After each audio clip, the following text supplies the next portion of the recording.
నమస్కారం. సమాజాన్ని తట్టిలేపాలన్నా, సామాన్యుడి గొంతుకుగా మారాలన్నా వార్తాపత్రికల పాత్ర ఎంత కీలకమో మనందరికీ తెలిసిందే. ఈరోజు మన ఈ ప్రత్యేక విశ్లేషణలో ఒక అద్భుతమైన చారిత్రక ఘట్టం గురించి మాట్లాడుకోబోతున్నాం. అదే హిందీ పత్రికా రంగం 200 ఏళ్ల ప్రయాణం. ఉదయించే సూర్యుడిలా మొదలైన ఈ రంగం అక్షరాలతో ఒక సామ్రాజ్యాన్ని ఎలా నిర్మించిందో చూద్దాం. స్క్రీన్ మీద కనిపిస్తున్న ఈ 200 నంబర్ చూడండి. ఇది కేవలం ఒక అంకె గాదు సుమా, ఒకే ఒక పత్రిక పునాదిగా మొత్తం దేశంలో సామాజిక సంస్కరణలు, జాతీయ చైతన్యం ఎలా ఉప్పెనలా వచ్చాయో చెప్పే ఒక అద్భుతమైన ప్రయాణమిది. ఇది భాషా చరిత్ర మాత్రమే కాదు, మన సామాజిక, రాజకీయ పరిణామాలకు ఒక అద్దం లాంటిది. సరే, అసలీరోజు మనం ఏమేం కవర్ చేయబోతున్నామో ఓసారి చూద్దాం. ముందుగా మీడియా ఆవిర్భావం, ఆ తర్వాత ఉదయించే సూర్యుడిగా పేరొందిన తొలి పత్రిక కథ, స్వాతంత్ర్య పోరాటంలో పత్రికల పాత్ర, చట్టాలు, సంస్థలు మరియు చివరిగా నేటి డిజిటల్ యుగంలో మీడియా ఎదుర్కొంటున్న సవాళ్లు, నైతిక విలువలు గురించి మాట్లాడుకుందాం. ఆలస్యం చేయకుండా మొదటి భాగంలోకి వెళ్దాం. అదే భారతీయ మీడియా ఆవిర్భావం. మన పత్రికారంగం అసలు ఎక్కడ, ఎలా మొదలైందో చూద్దాం. చరిత్రను కాస్త వెనక్కి తిప్పి చూస్తే మనకి కొన్ని అద్భుతమైన మైలురాళ్లు కనిపిస్తాయి. 1780లో మన దేశంలో మొదటి ఆంగ్ల పత్రిక వస్తే, కొన్ని దశాబ్దాల తర్వాత 1826లో తొలి ప్రాంతీయ హిందీ పత్రిక పుట్టుకొచ్చింది.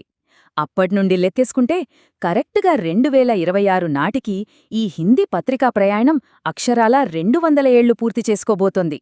అమేజింగ్ కదా! ఇక్కడ మనం రెండు ముఖ్యమైన విషయాలు పోల్చి చూడాలి.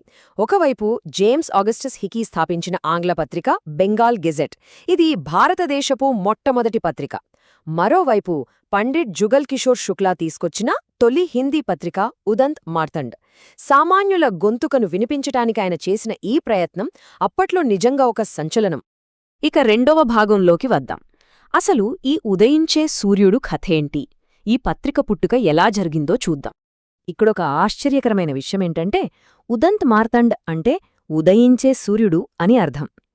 ఈ తొలి హిందీ పత్రిక ఎక్కడ పుట్టిందో తెలుసా? హిందీ ప్రాంతాల్లో కాదు, బెంగాలీలు ఎక్కువగా ఉండే కలకత్తాలో. అప్పట్లో ఇంగ్లీష్, బెంగాలీ పత్రికలదే హవా.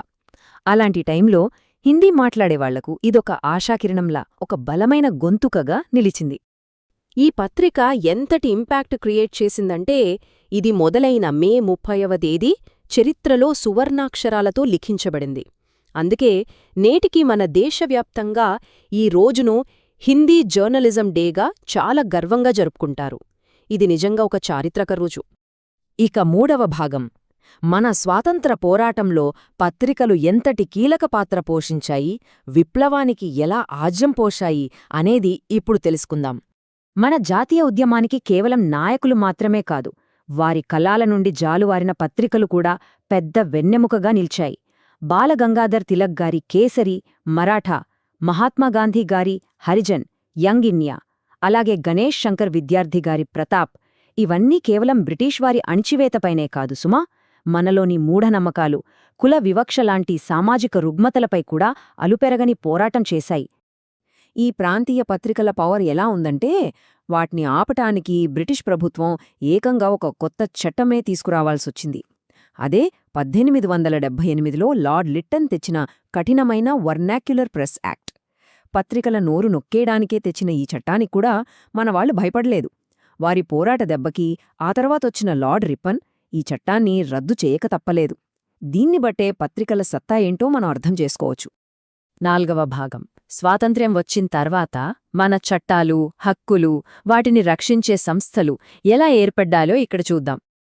అణచివేత చీకట్ల నుంచి బయటపడ్డాక స్వాతంత్ర్య భారతదేశంలో మన పత్రికలకు రాజ్యాంగపరంగా ఒక అద్భుతమైన రక్షణ కవచం లభించింది. మన రాజ్యాంగం ఆర్టికల్ 19(1)A ప్రకారమిచ్చిన భావప్రకటన స్వేచ్ఛలోనే పత్రికా స్వేచ్ఛ కూడా దాగి ఉంది. ప్రభుత్వానికి, ప్రజలకీ మధ్య ఒక బలమైన వారధిగా ఉంటూ పత్రికారంగం మన ప్రజాస్వామ్యానికి 4వ స్తంభం అనగా ఫోర్ట్ ఎస్టేట్గా బలంగా స్థిరపడిపోయింది.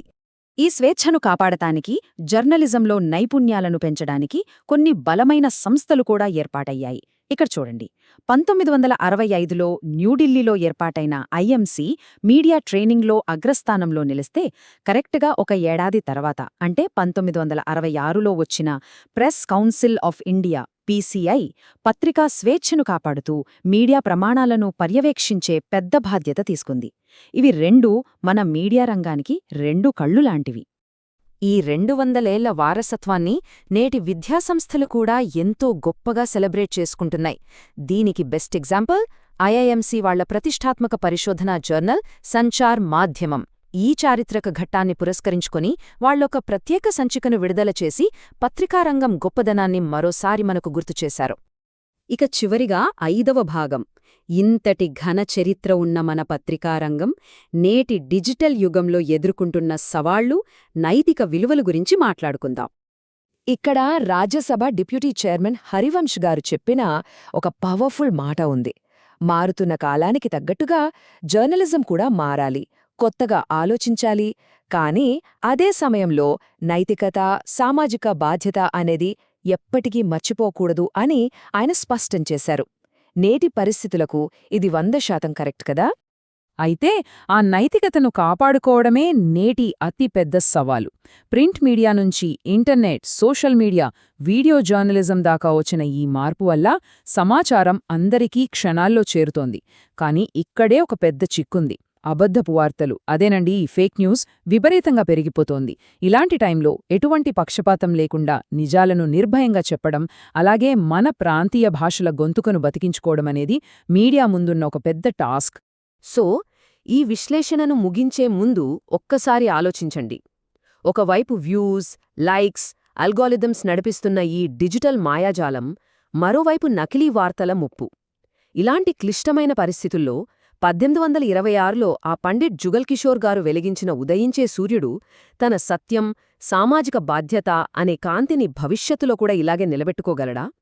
టెక్నాలజీ ఎంత మారినా నిజం వైపు నిలబడాలన్న ఆ లక్ష్యం మారకుండా ఉంటుందా?